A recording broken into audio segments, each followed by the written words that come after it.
Hey, how's it going?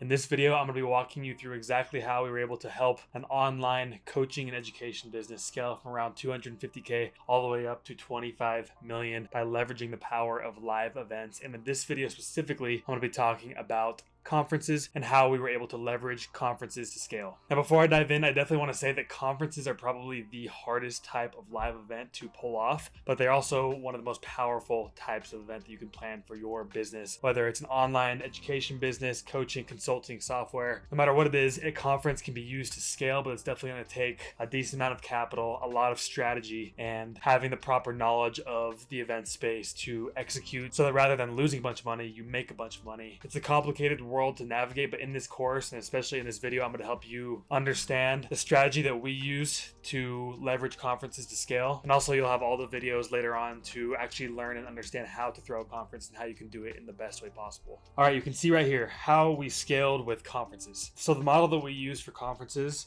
is we did just one per year, and that was basically our annual fund launch conference. It was called Fund Launch Live, and this was kind of the conference. Everybody in our community, everyone knew that this event was going to go down, and a lot of people within our community already wanted to attend that. But the main purpose of this event was attracting people who weren't necessarily inside of our community. Maybe they were familiar with us, maybe they had seen a few ads of us online, maybe they're on our email list, but we wanted to get people into this conference so that we could educate them on funds, but also we could help them ascend up our value ladder. And the entire conference was themed around how to launch and scale investment funds. So that's investment funds right there. So the entire conference was themed around this: how to launch and scale investment funds. All the speakers that we talked to, all the marketing that we did, all of the clients that we were attracting, we all wanted them to align very well with how to launch and scale investment funds. Because if we have the wrong people in the seats, or if we have the wrong people on stage, whatever it is, if there's a misalignment anywhere, it would really decrease the experience for everyone involved. So this was kind of what we wanted this conference to be. We wanted it to be the #1 conference in the world for teaching people how to launch and scale investment funds. This also perfectly aligned with our high ticket coaching program, which we call Black Card. It's a $30,000 kind of one-on-one coaching where there's a course, there's coaching, there's events, there's downloadable assets, preferred partnerships, and pretty much everything else that you need when launching a fund. That was our main offer. This event aligned really well with that product, and it was structured in a way that would kind of guide people up the value ladder to where joining Black Card was the best decision for them to make if they wanted to continue to pursue their fund launch journey. So this conference was 3 days long. I'm not going to sit here and pretend like we did all this research as to why it should be 3 days long. This is just based off personal experience in the events that I've attended in the past. I've always found that 3 days is a great length. I've been to a few 4 and 5 day conferences, and by day 4, day 5, I'm absolutely exhausted. And it's like what the speakers are saying on stage is just kind of going in one ear and out the other. Then I've attended conferences that are 1 to 2 days, and those are fine. You know, a lot of our fulfillment events fall in that 1 to 3 day range. But for the type of conference we were throwing, the amount of speakers we had and kind of the vision we had, just 3 days made sense. And also, somebody doesn't have to take off that much time of work. If you're doing a 5-day conference, unless you bleed into the weekend, people are gonna have to take that whole week off, and there's just a lot of accommodations that they have to make. We found that 3 days was a really good timeline. It was great for the actual digestion of the material. It was also good for our attendees to make travel plans. They didn't have to spend too much on flights, hotels, all that stuff. However, you could do a 4 or 5 day event. It could crush it. Who knows? It really probably depends on your type of attendee, the location, the time of year, all of that stuff. For this exact case study, I'm going to be walking you through how we structured our 3-day events. So the 3-day event usually started on Wednesday or Thursday, and I like doing that just because it kind of went into the weekend. Like I just mentioned, when people are taking time off work, it's kind of nice to not have to take the entire week off of work, especially if you start on Thursday. If they fly in on Wednesday, they really only have to take Wednesday, Thursday, Friday off. But our event would start on Wednesday or Thursday, and like I said, it was 3 days long. And day 1, so each day of the event had a specific purpose on what we were trying to teach the attendees, and also what kind of false beliefs we were trying to break down inside of our attendees' minds so that they could truly believe that they can go out and launch and scale an investment fund. Because at the end of the day, if your attendees don't believe they can actually do what you're teaching, then what's the point of having the conference in the first place? If you're throwing a conference, your goal should be to deliver on the promise of the conference itself. For us, it was teaching people how to launch and scale investment funds. So by day 3, we really wanted people to be able to go out and launch investment funds, regardless if they joined our program or not, that they would have the tools and the knowledge to get started on their journey. So day 1 was always vehicle focused. When I say vehicle, I mean the fund vehicle. And day one was centered around convincing people that funds actually do work. So Bridger Pennington is kind of the face of Fund Launch. He would get up there and he would do a long presentation on funds, kind of like the intro mechanics of funds, kind of like a funds 101 training. And then every other speaker that we would select would be focused around the actual vehicle of the fund and just showing people how it works and that it can work for them. We would have people who are managing really big funds, but we'd even have people that are managing really small funds because those types of people relate a lot better with the audience members. And we would even have people that were in the audience at the previous Fund Launch Live come up and speak, and maybe they only had, a $1 to $10 million fund, but their story was really powerful because the year before they were in the actual audience watching the event, and now they're on stage speaking because they launched their fund and they went and implemented the information they learned from Fund Launch Live and actually started a fund. So the entire first day was around convincing the attendees that the vehicle of funds is a very powerful vehicle, and it's a vehicle that works, and it's a vehicle that they can do for themselves. Then moving on to day two, this was all focused around internal false beliefs. Sorry, FB's right here is false beliefs. Sometimes I write pretty slow and I don't want you to sit here to watch me write, so figured I'd abbreviate that for you. But over here, internal false beliefs, that's day two. So on this day, we are spending a lot of time being intentional with the content that we're teaching and the speakers that we're selecting to break down our internal false beliefs. So anything that the attendees are thinking to themselves, maybe the fund model does work. Like I saw day one, it works. It's a good model, but I can't do it. Something inside of me is telling me that I can't do it. And one of those biggest pain points for our attendees was raising capital.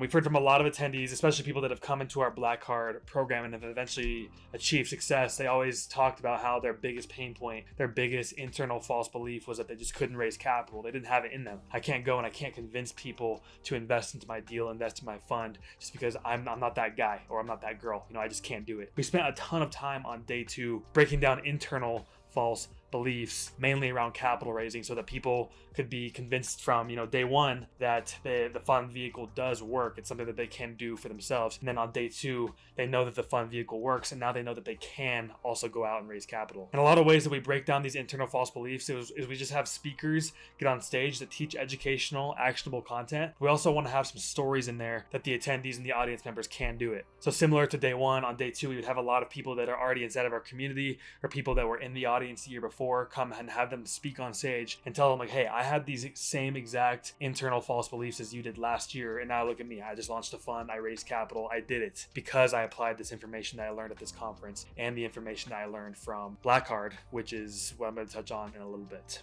One thing I've learned is it's really great to have some very successful speakers on your stage. For us, it was great to have people that were managing 100 million plus AUM for their funds. However, when you are speaking to your audience and your audience is listening to speakers, it's great for them to learn from those people, but it's also great for them to learn from people that are a lot closer to them. It kind of bridges that gap. Now, another thing that would happen on day two, and I think I want to make a whole separate video. I know I'm going to make a whole separate video on this, but I'll touch on it right now. And that is on day two, we would do the pitch.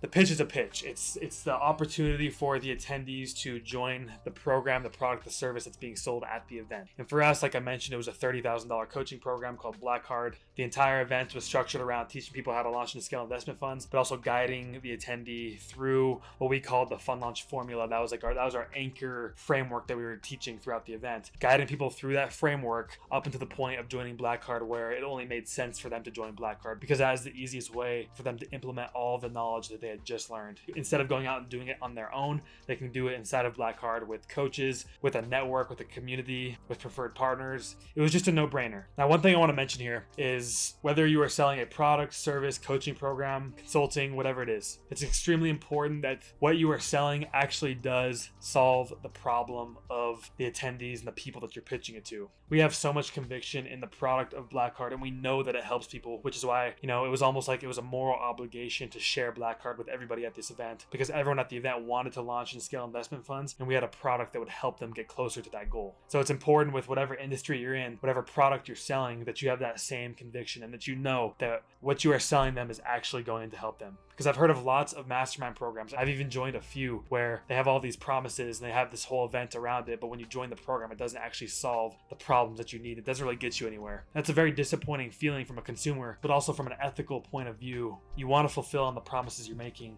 And if you're selling people a product, that product actually has to solve their problems. I'm sure this is stuff that you already know, but I feel like it's just important for me to say that. I'm going to come back to this pitch in a few minutes, but first I'm going to cover day 3 of the event. So day 1 is all about the vehicle. Day 2 is all about internal false beliefs. Now day 3 is all about external false beliefs. Now, if you're in the online marketing world, you probably already know this stuff. You know vehicle, internal, external. However, it's still good to review, and it's really important to review when you are thinking about live events. Because this is popular in marketing, it's popular with ads, it's popular with webinars, but it's a little tricky to implement it with live events. But it's also good to know that the same principles do apply to this whole world. So when tackling external beliefs, it's basically the stuff that your attendees think are influencing the industry that you're talking about. You know, I can't launch a fund because of these things that are going on in the world. And for our industry, the world of funds, one of the biggest external false beliefs was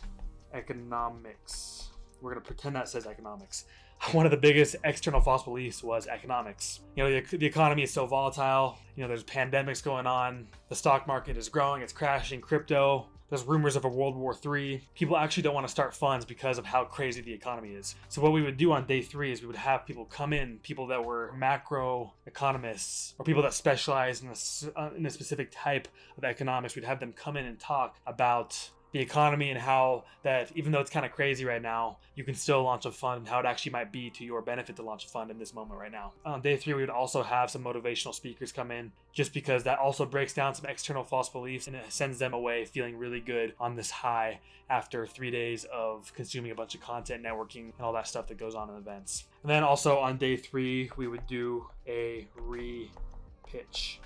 And like I said, I will talk a lot more about this stuff later on. This is just a very high level introduction video, so just be patient and we will talk more about this. So like I said, at Fund Launch, we had something called the Fund Launch Formula, and this was basically the North Star of the entire event. We had this framework that was really good at helping people launch and scale investment funds. So when we were planning out the event, we wanted to make sure that we were sprinkling the Fund Launch Formula chronologically through the event so that it made sense to the attendees and they were basically just being handheld through the entire framework. This framework was broken down into 4 steps of launching a fund. Step number 1 was finding a really good deal. Step number 2 was actually going out and structuring the deal. Again, I apologize for my handwriting. Hopefully you can read a little bit. Step number 3 was raising capital, and step number 4 was actually going out and structuring your legal. So I kind of want to show you how we broke this formula up into the different days of the event so that you might be able to go out there and do the same thing for your events. All right, so for day 1, like I said earlier, day 1 is vehicle focused. So on this day, we would talk about the fund vehicle. We'd also talk a lot about finding deals and also structuring deals. And the best part is these 3 are all actually connected because in order for the fund vehicle to work, you need to find a good deal. So when we're teaching our attendees about the fund vehicle, it's almost impossible to talk about the fund vehicle without talking about the deal that the fund is investing into. So that's why it worked perfectly with the Fund Launch Formula, is because we got to talk about the fund vehicle on day 1, but we also got to talk about the first 2 steps of the Fund Launch Formula. Then on day 2, like I said earlier, this is where you break down the internal false beliefs, but then we would spend the rest of the day talking about raising capital. Then we'd also talk about legal. So most of the day was spent around talking about raising capital just because that is such a huge part of the fund launch process and it's such a painful pain point for our audience. For legal, there actually isn't really that much to talk about at a conference. You know, it gets so complicated and you could probably have an entire conference on legal itself. You actually have to be careful of what you say about legal on stage. So we would usually only have like 1 to 2 speakers that talked for about 15 to 30 minutes talk about legal. Then we have a whole lot of information about legal in the Black Card program. So that was another reason for them to join. Most of the day was spent around raising capital, and then like I said, our main pitch was always on day 2 as well. Then to wrap things up on day 3, since we've already talked about the 4 steps of the Fund Launch Formula, we would usually do a recap in the morning about the Fund Launch Formula, just kind of going through, we talked about this, and that goes to this step, this step, and kind of just walk everyone through it so that everyone had a good understanding of what they just learned over the last 2 days. And then we would have a lot of macro economists come and speak about the economy and why it's still okay to launch an investment fund in today's climate. And then we would have some other, motivational speakers break down some external false beliefs. So that's how we sprinkled the fund launch formula throughout the entire event. And this kind of visualizes how the fund launch formula was like that North Star that guided the event itself, the content, and also the attendee through the event. One thing I want to mention is that we actually hand selected most of our speakers, especially at this last event that we just threw, just because we have these frameworks that we know work for our community, our industry. And we know that if somebody follows the fund launch formula, it is very much so possible for them to go out and launch and scale an investment fund. And we didn't really want other speakers coming in and teaching conflicting frameworks because that can be very confusing from the attendees' point of view. And we also wanted people that were really good speakers that could tell a good story. And then we also wanted people that were from our community as well. So you can tell there was a lot of criteria to speak on the stage for this most recent event. So we actually we handpicked every single speaker and we told them exactly what they were going to be speaking about, except for the 1 to 2 economists or motivational speakers that we brought in. You know, the Ed Miletts of the world, the Ben Hardys, the Peter Zihans, like they know what they're talking about. They are good speakers. They are always going to deliver value. So we let them do their thing. But every other speaker that we had speak on stage was hand selected. And we told them like, hey, you are going to come and you're going to talk about structuring deals for a fund. Or hey, you're going to come and you're going to talk about getting in the room with your first investors when you're trying to raise capital. We made it hyper focused and we made it very actionable just so our attendees could go out and apply this information. And also all of the speakers kind of flowed together and there was nobody that was talking about something that competed with someone else. The story that was being told was congruent and we loved it, and we're definitely going to keep doing that for all of our future events. Okay, so why is the pitch on day 2 and why is the re-pitch on day 3? Like, why don't we just pitch on day 3 or day 1? So the reason that we pitched on day 2 is simply because that gives us enough time to educate the attendee and provide a ton of value and actually teach them how to go out and launch and scale an investment fund. Like I showed you just before, by the time we were done with day 2, we had gone through the entire fund launch formula. So somebody could essentially go and implement the fund launch formula after day 2 if they wanted to. However, we know that our product, our program Black Card, is the #1 program in the world for helping people launch and scale investment funds. So once we taught everybody everything there is to know about funds and we gave them the tools to go out there and launch their own funds, we would give them an opportunity to join our program and allow us to help them do it and make their lives a lot easier. Also, at this point on day 2, they are convinced that the fund vehicle works, their internal false beliefs are broken down, and then we'll get to day 3 with the external false beliefs. There's a whole reason why we do the repitch on day 3. But on day 2, they know the vehicle works and their internal false beliefs are broken down. And all of the emotional buyers, the people that are, they're sold on funds, they're super excited, they're just loving everything, those people are going to buy on day 2. So I'm actually going to write that down for you. So day 2 is your emotional buyers.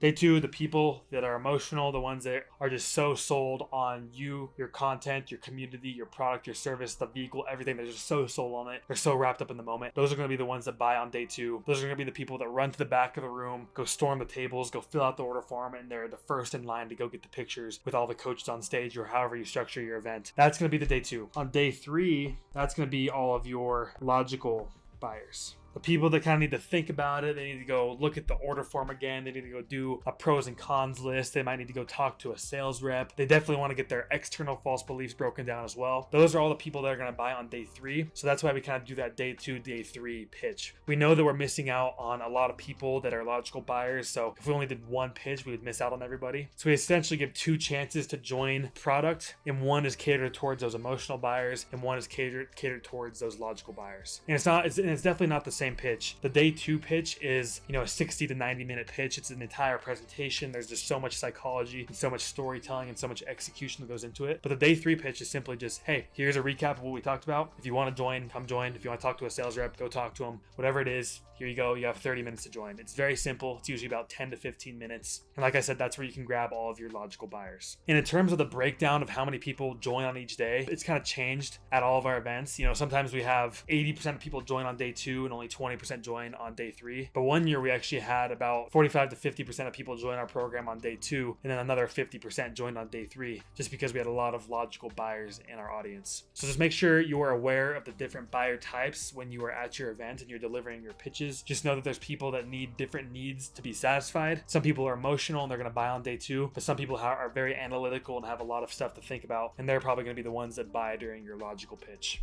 Okay, so what I want to finish up on for this video is we've talked about all this strategy. I've walked you through exactly how we structured our conferences. Now I kind of want to walk you through the why, the tangible benefits and the intangible benefits of why it's good to throw live events and specifically conferences for your online business. So first, we're going to start off with the tangible. The first one which is very obvious, is the revenue. So when you're throwing conferences for your business, the first part is you're selling tickets. And it's possible that tickets are going to generate a lot of revenue for you. However, I just want to say this up front, events do cost money. And the way that I think about the money that I spend on events and the ticket revenue is I want the ticket revenue to equal the amount of money that I spend on an event. So for example, if I'm spending $1 million on an event, I want to generate around $1 million in ticket revenue. That way, if everything flops, if it's the worst event in the world or nobody shows up, at least we broke even on costs and we're not operating at a loss. However, if you do end up breaking even, or even if you go in at a little bit of a loss, you also have the revenue that is generated at the event with the product, service, coaching, whatever it is that you're selling at the event. And if you do break even, all of that money that you make at the event, excluding the operating costs and the cost of goods sold, all of that is pure profit. And that could be very, very powerful. The conferences that we have thrown at Fun Launch have generated millions and millions of dollars of sales. And the month that we host the live event is usually the month where we generate the most revenue throughout the entire year, maybe excluding Black Friday. We usually do pretty good on Black Friday, but that's a virtual event and we will dive into that in the virtual events video. Long story short, the conference model generates a ton of revenue for us. And there are so many events out there in the online education consulting space that do this exact thing. Another one is Funnel Hacking Live.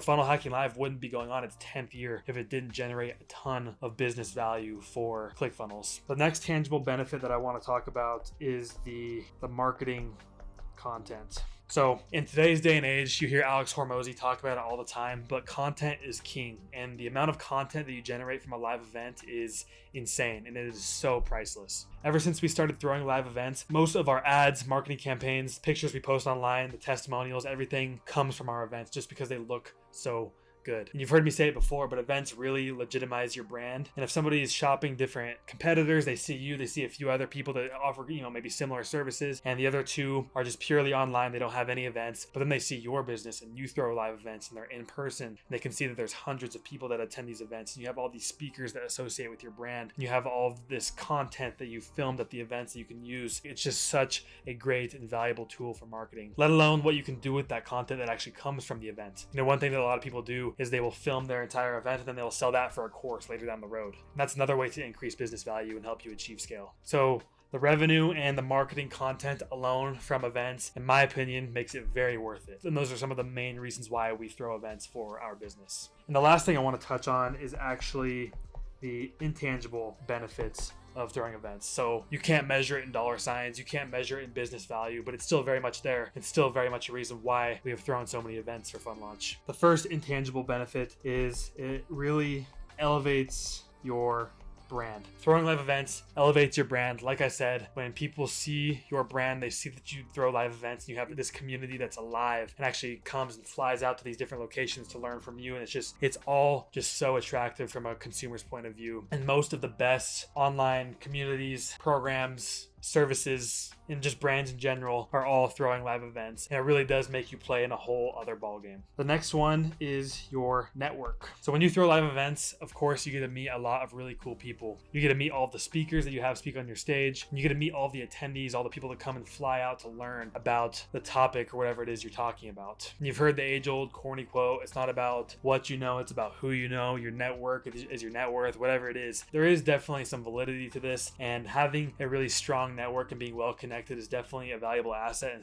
in today's day and age. So when you throw live events, each event you throw will exponentially grow your network, and you'll just have so many people that you can rely on, so many people that you can learn from, so many new friends, so many new connections. And you never know when one of these connections is going to really pay out for you sometime down the road. So growing your network is also an intangible benefit of events. Up next is your community. So I've mentioned this a few times, but having a strong community really elevates your brand, really helps you achieve scale, and also just creates a very valuable product that you're selling. Because when somebody buys your product, yes, the content is good, the software is good, all of the resources is good, but if they have a network, if they have people to learn from, if they have business partners to meet, if they have relationships to build, that's where most of the value comes in a product. Like I said in the fulfillment events case study, we have a lot of people inside of our program that they don't even use the course anymore. They don't use the coaching, they don't use the resources. They're only there for the community because the community is so valuable. And when you throw live events, you are building a community that people are going to want to be a part of, because human beings have this craving to be a part of something, to belong somewhere, and you get to create that with somebody, which is very valuable, but it's also very powerful. The last thing I want to talk about is transformational experiences.